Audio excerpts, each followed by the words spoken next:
Welcome back to another day in my life, private chef edition. Your girl is in Hawaii with it, so let's cook. And like I said in my last video, my client literally forced me on a one-way flight to Oahu because she needed a little getaway, and obviously while she's there she had to be eating good, so she hired the best, aka me. And I already knew that there was a Blackstone here, but actually getting to see it was so exciting, and it was poolside, and I already knew I was gonna make plenty of dishes for my client out here. Now for the meats, I went over to Costco, got 2 large slabs of chuck roast, and I also like to add short ribs for extra flavor and richness. Highly recommend. And the key to a good birria, in my opinion, is how you like season everything. So I like to generously add salt, pepper, garlic, onion powder, and dried thyme. And once everything is nice and seasoned, I rendered off some fat and got my pan smoking hot, added a little bit of oil, and gave my beef a nice sear just until brown. I highly recommend, and I never skip this step. I like to use 4 different chilies. I have guajillo, ancho, California, and chili de árbol. Each adds a different like note, but they come together in the consomme perfectly, and I think they flavor the birria so well. But anyway, I started dry toasting my chilies, and then I remembered I forgot to take the seeds out, so make sure you don't forget to do that, and don't over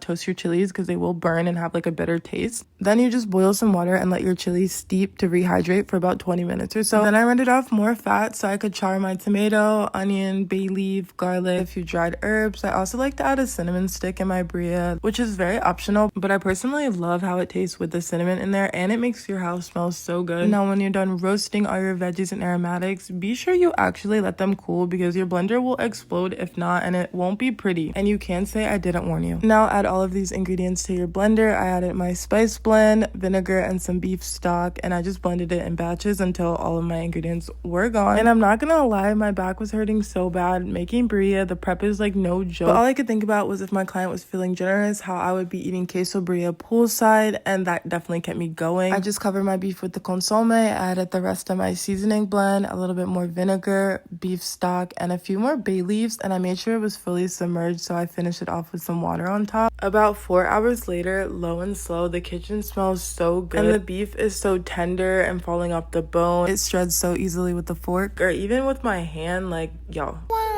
And if that wasn't enough, I even decided to make homemade tortillas because my clients obviously deserve the best. So come back for part 2 to watch me assemble my quesadilla tacos and make my homemade tortillas.